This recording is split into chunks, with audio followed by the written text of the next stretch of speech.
오늘은 7월 1일 수요일입니다. 이제 다 함께 기도하심으로 수요 기도회를 시작하겠습니다. 살아계신 아버지 하나님, 오늘도 주님 안에서 지켜주시고 이 저녁 시간에 주님 앞에 예배하게 하시니 감사합니다. 코로나 상황 가운데서 여러 가지로 불편한 상황 가운데 저희들 살아가고 있습니다. 이 상황 가운데 저희들을 지켜주시고 인간의 연약함을 깨닫고 겸손히 주님을 섬기는 저희들이 되게 하여 주시옵소서. 이 시간 마태복음의 말씀을 통해서 주님의 말씀을 듣습니다.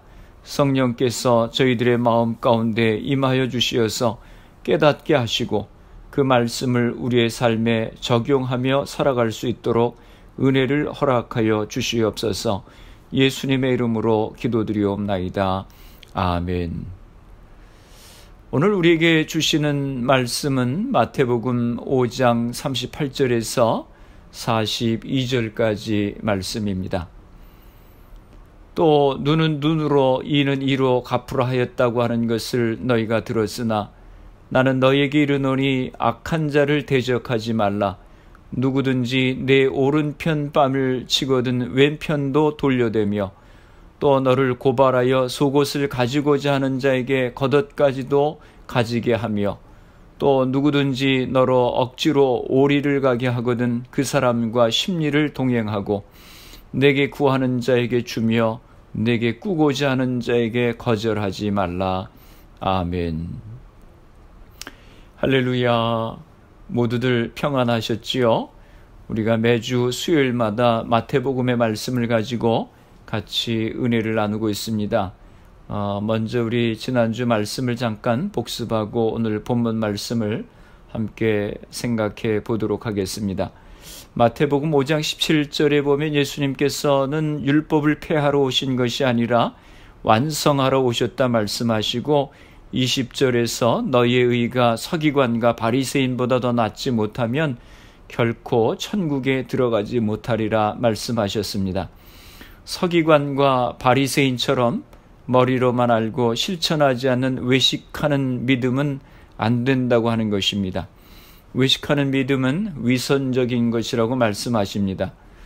또 서기관과 바리새인의 믿음은 예수님을 믿는 믿음의 의가 아니라 자기의 의를 주장하는 사람들이었기 때문에 예수님이 그들을 책망하셨습니다. 예수님은 제자들의 의가 바리새인과 서기관보다 나아야 된다고 말씀하신 후에 6개의 교훈의 말씀을 주셨습니다.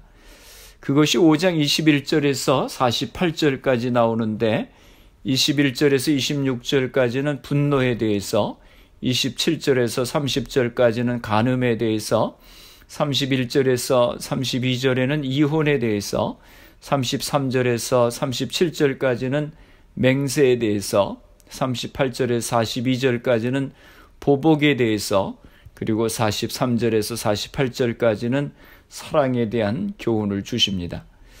이렇게 6개의 구체적인 교훈을 주셨습니다. 6개의 교훈 가운데서 우리가 분노, 간음, 이혼, 맹세에 대해서 말씀을 나눴습니다. 오늘은 보복에 대한 말씀입니다. 38절 말씀에 보면 또 눈은 눈으로 이는 이로 갚으라 하였다고 하는 것을 너희가 들었으나 라고 말씀합니다. 눈은 눈으로 이는 이로 갚으라고 하는 말씀은 출애굽기 21장 24절과 그리고 레위기 24장 20절을 인용한 말씀입니다. 출애굽기 21장 24절에 보면 눈은 눈으로 이는 이로 손은 손으로 발은 발로 라고 말씀합니다. 또 레위기 24장 20절의 말씀에도 보면 상처에는 상처로 눈에는 눈으로 이에는 이로 갚을지라 남에게 상해를 입힌 그대로 그에게 그렇게 할 것이며 라고 말씀했습니다. 구약의 율법은 보복을 허용하되 보복의 한계를 엄격히 한정하는 데 목적이 있습니다. 눈은 눈으로 이는 이로라고 하는 율법의 핵심 정신은 사람들이 보복할 때 지나치게 보복하는 것을 막기 위함이었습니다. 사람들이 화가 나서 보복해야 하겠다고 생각하면 받은 만큼 보복하는 사람은 아무도 없습니다. 하나를 받았으면 둘을 돌려주려고 하고 셋을 받았으면 열을 돌려주려고 하는 것이 사람들의 마음입니다. 이자까지 쳐서 돌려주려고 하지 받은 만큼만 돌려주려고 하는 사람은 극히 드뭅니다. 하나를 받으면 둘을 돌려주고 둘을 받으면 넷을 돌려주는 이 악순환의 반복이 되면서 어떤 경우에는 한 사람의 문제가 가정의 문제가 되고 또 가정의 문제가 가문의 문제가 되어서 큰 싸움을 하는 사람들에게 눈으로만 갚으라고 하는 것입니다. 이는 이로만 갚으라고 하는 것입니다.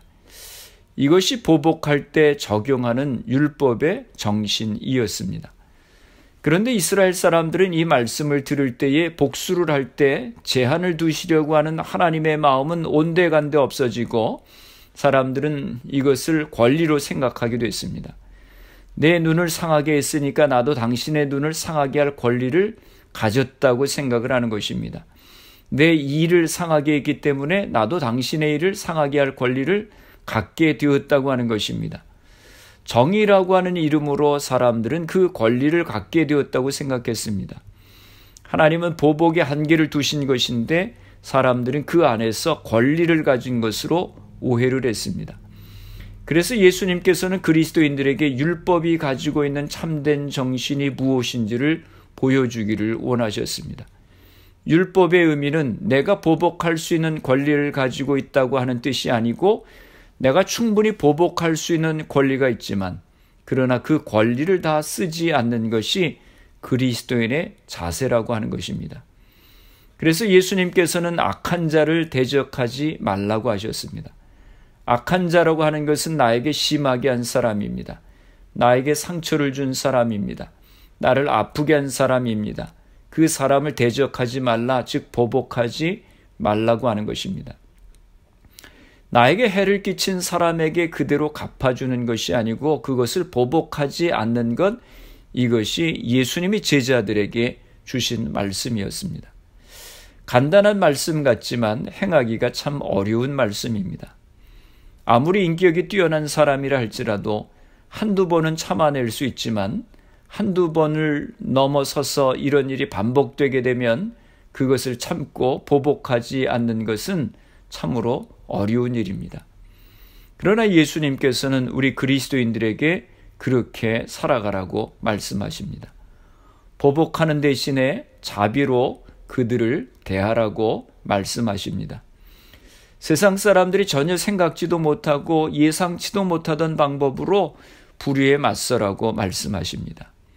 그래서 예수님께서는 구체적으로 4가지 예를 들어서 보복하지 않는 삶이 어떤 것인가에 대해서 말씀을 하십니다. 예수님께서는 누가 나에게 오른뺨을 치거든 왼뺨도 돌려대라고 하셨습니다. 여러분, 어떤 사람이 화가 나서 상대방의 뺨을 때릴 때 오른손을 쓰게 되면 왼뺨을 때리게 되어 있습니다. 그런데 왜 오른편 뺨이라고 말씀하셨습니까? 상대방을 모독하게 될 때는 손바닥으로 때리지 않고 손등으로 때렸습니다. 그래서 오른뺨을 쳤다고 하는 것은 나를 심리적으로도 모독감을 주기 위해서 그렇게 나를 때린 것입니다. 모독감을 줄 마음으로 어떤 사람이 나를 때린다고 하면 내 마음속에 얼마나 분노가 생기고 화가 나겠습니까? 그런 상황 가운데서 그런 상황을 대면할 수 있는 전혀 새로운 방법을 예수님께서 말씀하신 것입니다. 나도 뺨을 한 대 치는 것으로 끝나는 것이 아니고 예수님이 말씀하신 방법은 왼뺨도 돌려대라고 하는 것입니다. 여러분, 이것이 가능한 말씀입니까? 내 오른뺨을 때린 사람에게 왼뺨도 돌려댄다고 하는 것이 가능한 이야기겠습니까? 그러나 예수님은 그렇게 살아가는 것이 우리 그리스도인의 삶이라고 말씀하셨습니다. 또 누가 나를 고발하여 그 속옷을 가지려고 하는 사람이 생겼습니다. 당시 이스라엘 사람들은 오늘날 우리가 입는 것과 같은 속옷이 아니라 아래 위 하나로 되어 있는 통으로 된 속옷을 입고 다녔습니다. 그 당시 사람들은 가난하고 어려웠기 때문에 보통 사람들이 그 속옷을 한 벌 정도 가지고 있었고 많아야 2벌 정도 가지고 있었습니다. 그렇게 속옷을 하나 입고 또 겉옷은 제법 두툼한 옷을 입고 살아갔습니다. 옷이 그렇게 넉넉한 때가 아니었습니다. 그런데 어떤 사람이 나를 법원에 고소한 것입니다. 속옷을 빼앗기 위해 고소한 것입니다. 속옷이 얼마 하는지는 우리가 모르지만 누가 나에게 하나밖에 남아있지 않은 겉옷을 빼앗기 위해서 법원에 나를 고소한 것입니다. 얼마나 괘씸한 일입니까? 속옷을 빼앗는 일도 괘씸한데 내게 마지막으로 남아있는 그 속옷을 빼앗기 위해서 고소까지 한 것입니다. 보통 사람 같으면 이런 괘씸한 일이 있나 하면서 그때부터 심한 싸움이 시작될 것입니다. 그런데 예수님의 대응 방법은 겉옷까지도 줘버려라 라고 하는 것입니다. 참으로 행하기가 어려운 말씀이 아닐 수 없습니다. 또 누구든지 너를 억지로 오리를 가게 하거든 십리를 동행하라 라고 말씀하셨습니다. 오리가 어느 정도 거리인가 하면 한 1마일 정도 되는 거리입니다. 1마일 정도 짐을 지고 가게 했다고 하는 것입니다. 고대 로마에서는 군인들이 짐을 들고 갈 것이 있으면 옆에 지나가는 식민지 사람을 붙들어서 짐을 지고 가게 할 수가 있었습니다. 그러면 그 사람은 적어도 1마일은 짐을 지고 가야 됐습니다. 그런데 내가 로마 제국의 압제를 받는 것도 억울한 일인데 나를 붙들어서 짐을 지고 1마일을 가자고 하면 기쁜 마음으로 2마일을 가주라고 하는 것입니다. 그렇게 하는 것이 그리스도의 법을 이루는 것이라고 예수님께서 말씀하셨습니다. 또 어떤 사람이 내게 돈을 꾸려고 합니다. 그 사람이 정말 돈이 없어서 꾸러온 것인지 아니면 악한 마음으로 나의 돈을 빼앗기 위해서 꾸러온 사람인지 구별이 안 되더라도 꾸고자 하는 사람에게 꾸어주라고 하는 것입니다. 못 받을지도 모르지만 가능하면 꾸어주라고 하는 것입니다. 가능하면 도와주라는 것입니다. 가능하면 자비를 베풀라고 하는 것입니다. 그렇게 손해보고 살아가는 것이 그리스도인의 삶이라고 말씀하시는 것입니다. 나를 분하게 하는 사람에게, 내가 가지고 있는 것을 뺏으려고 하는 사람에게, 내가 하기 싫은 일을 억지로 강요하는 사람에게, 나를 이용하려고 하는 사람들을 내가 만나게 되었을 때에 예수님께서는 그들에게 보복하지 말고 손해를 끼친 사람이라 할지라도 그들을 힘들게 하지 말고 오히려 자비함으로 그들을 대하라고 하는 것이 주님의 말씀입니다. 우리가 1마일 정도는 더 가줄 수 있을지도 모릅니다. 이것도 힘든 일이지만 말입니다. 그런데 우리 가족을 해치는 일이 생기게 되었다면, 사랑하는 사람에게 상처를 주는 일이 생기게 되었다면 그것을 쉽게 참을 수가 있겠습니까? 그 사람에게 보복하지 않고 그들에게 자비로 대응하는 것이 가능한 일이겠습니까? 그만큼 이 말씀은 실천하기 어렵고 순종하기 어렵고 문자 그대로 받기가 어려운 말씀입니다. 우리를 억울하게 하는 사람을 참고 그를 자비로 대한다고 하는 것은 참으로 어려운 일입니다. 그러나 예수님께서는 우리에게 원수 갚지 말라 하시고 악을 악으로 갚지 말라 하신 데는 그 이유가 있습니다. 첫 번째 이유는 원수 갚는 것이 하나님의 일이기 때문입니다. 로마서 12장 19절에 말씀합니다.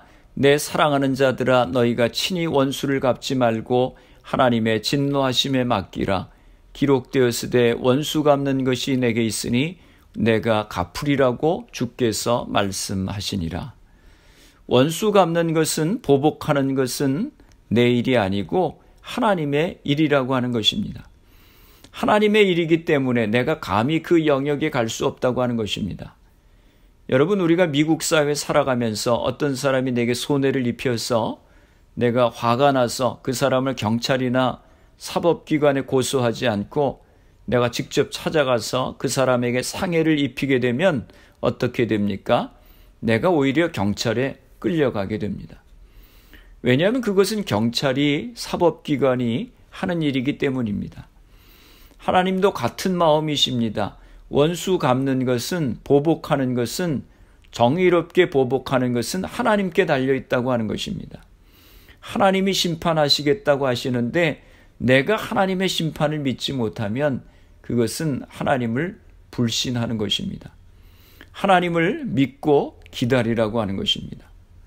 두 번째로 예수님께서 보복하지 말라고 하시는 이유는 내가 자꾸 원수 갚는 것을 생각하고 보복하는 것을 생각하면 나도 모르게 원수를 닮아가기 때문입니다. 괴물과 싸우다 보면 나도 괴물을 닮아가게 됩니다. 괴물이 하는 방법을 나도 배우고 괴물의 마음을 나도 배워서 나도 나중에 그 악한 사람을 내가 닮아가는 것을 보게 되는 것입니다. 세 번째로 보복하지 말라고 하시는 이유는 내 마음에 분노와 미움의 불을 가지고 살아가면 그 불에 가장 먼저 다치는 것이 나 자신이기 때문입니다. 차라리 용서해 주는 것이 낫습니다. 내가 마음에 불길을 가지고 있으면 다른 사람에게 불길을 옮기기 전에 나 자신이 먼저 불길에 상하게 되는 것입니다. 옛날 고대 그리스의 육상 경기가 아주 인기가 높았는데 실력이 비슷한 두 사람이 있었습니다. 두 사람이 경쟁해서 한 사람만이 월계관을 받고 승리한 사람을 기념해서 동상까지 세워주게 되었습니다. 패배한 사람은 너무 속상하고 마음에 불이 나서 견딜 수가 없었습니다. 그래서 그 동상을 무너뜨려야 되겠다고 생각을 하고 밤만 되면 몰래 그 동상에 가서 조금씩 흙을 파서 동상이 무너지기를 기다렸습니다. 매일 그렇게 하다 보니 어느덧 동상이 무너지는 날이 왔습니다. 그런데 그날이 그 사람이 죽는 날이었습니다. 그 동상에 흙을 파다가 깔려 죽은 사람이 자기가 되고 만 것입니다.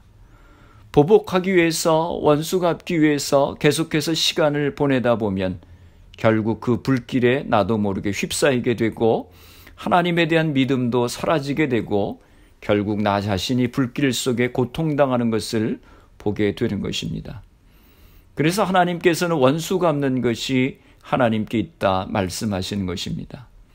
내가 할 수 있는 것이 아니라 하나님께 맡겨야 한다고 말씀하십니다. 원수 갚는 것을 하나님께 맡기게 될 때에 선으로 악을 갚는 것이 가능하게 됩니다. 중국의 복음 전도자 워치만리의 제자가 있었는데 농사를 짓는 사람이었습니다. 그 사람의 논이 동네에서 제일 꼭대기에 있었습니다. 그래서 논에 물을 대기 위해서는 동네 밑에 내려가서 물차를 열심히 돌려야 됐습니다. 한나절을 돌려야 간신히 꼭대기에 있는 자기 논에 물을 댈 수가 있었습니다. 그런데 밤이 지나고 나면 자기 논의 물이 아랫논으로 다 빠져나가 있는 겁니다. 알고 보니 아랫논의 주인이 밤에 몰래 물길을 내서 자기 논에서 물을 다 빼어가는 것입니다. 하루 이틀이 아니었습니다. 괘씸해서 어떻게 하면 좋을지 교회 식구들하고 의논을 했습니다. 그랬더니 교인들이 다 같이 한번 혼을 내줘야 된다고 얘기를 했습니다. 가서 따끔하게 얘기를 하라고 하는 것입니다. 그래서 그렇게 하겠다고 하는데 어떤 한 사람이 그렇게 하지 말고 물을 논에 줄 때 어차피 그 사람이 물을 훔쳐가니 그 사람 논에 먼저 물을 주면 어떻겠느냐고 제안을 했습니다. 그래서 그 말을 듣고 아랫논에 먼저 물을 주었고 그리고 자기 논에 물을 주었습니다. 그렇게 하기를 일주일을 계속해서 했습니다. 그랬더니 그 사람이 미안했는지 몇 주 뒤에 교회에 나왔다고 하는 것입니다. 악을 갚는 유일한 길은 선으로 악을 갚는 것입니다. 이것을 가장 잘 보여주신 분이 예수님이십니다. 베드로전서 2장 23절에서 24절에 말씀합니다.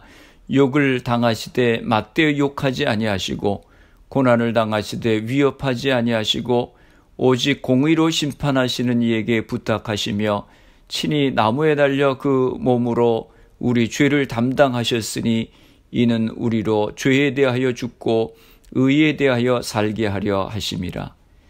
이와 같이 예수님께서 선으로 악을 이기셨을 때에 이 땅에 놀라운 구원의 역사가 일어난 것입니다.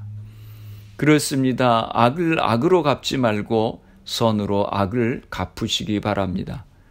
부족하지만 이 말씀에 순종하기 위하여 힘을 내는 사람에게 하나님이 도우실 것입니다. 그렇게 살아갈 수 있도록 능력을 주시고 은혜를 주실 것입니다.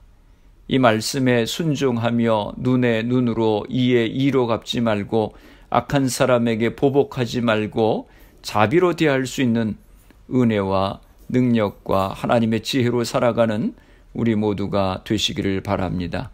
기도하시겠습니다. 살아계신 아버지 하나님, 은혜와 사랑을 감사합니다. 오늘 말씀이 연약한 우리가 받기에는 너무나 어려운 말씀입니다. 하나님, 은혜를 허락하여 주시어서 악을 악으로 갚지 말고 선으로 악을 이길 수 있는 저희가 되게 하여 주시옵소서. 하나님께서 능력을 주셔서 순종할 수 있도록 도와주옵소서. 우리의 가정들을 위해 기도합니다. 우리 부모님들이 가정의 제사장의 역할을 감당하게 하여 주옵소서. 가정마다 가정 예배가 세워질 수 있도록 은혜를 허락하여 주옵소서. 우리의 자녀들을 축복하여 주옵소서. 믿음의 자녀들이 되게 하여 주옵소서. 저들의 앞길을 축복하여 주옵소서. 우리에게 주신 사업과 직장들을 지켜주시고 코로나 상황 가운데서 흔들리지 않도록 붙들어 주옵소서. 교회를 위해서 기도합니다. 코로나 상황으로 모이기가 어려운데 믿음이 흔들리지 않도록 은혜를 허락하여 주옵소서. 초대교회와 같이 말씀과 기도와 교제, 예배가 살아있는 귀한 교회가 되게 하여 주옵소서. 미국과 대한민국 조국을 위해서 기도합니다. 코로나 상황이 하루빨리 종식될 수 있도록 은혜를 허락하여 주옵소서. 대통령과 나라의 지도자들이 바른 리더십을 발휘할 수 있도록 은혜를 허락하여 주옵소서. 예수님의 이름으로 기도드리옵나이다. 아멘. 주기도문 하시겠습니다. 하늘에 계신 우리 아버지여, 이름이 거룩히 여김을 받으시오며 나라가 임하옵시며 뜻이 하늘에서 이루어진 것 같이 땅에서도 이루어지이다. 오늘 우리에게 일용할 양식을 주시옵고 우리가 우리에게 죄 지은 자를 사하여 준 것 같이 우리의 죄를 사하여 주시옵고 우리를 시험에 들게 하지 마시옵고 다만 악에서 구하시옵소서. 나라와 권세와 영광이 아버지께 영원히 있사옵나이다. 아멘. 수요 기도회를 마쳤습니다. 오늘도 주 안에서 평안한 밤 되시길 바랍니다. 내일 새벽 기도회에 뵙겠습니다. 예배 후 가정과 교회와 또 나라를 위해서 기도해 주시기 바랍니다. 하나님께서 도우시고 은혜를 허락하셔서 말씀대로 순종할 수 있는 믿음을 허락하여 주시도록 기도하시고 가정에 가정 예배가 세워질 수 있도록 부모님들이 가정의 제사장의 역할을 감당할 수 있도록 또 자녀들과 사업과 직장을 위해 기도하시고 우리 교회가 초대교회와 같이 말씀과 기도와 예배와 교제가 충만한 교회가 될 수 있도록 또 미국과 대한민국 조국을 위해서 특별히 대통령과 리더들을 위해 기도해 주시고 코로나 상황이 하루속히 종식되고 수고하는 의료진들, 봉사자들, 위정자들 위해서 또 코로나 백신을 위해서 희생된 가족들 위해서 기도해 주시기 바랍니다.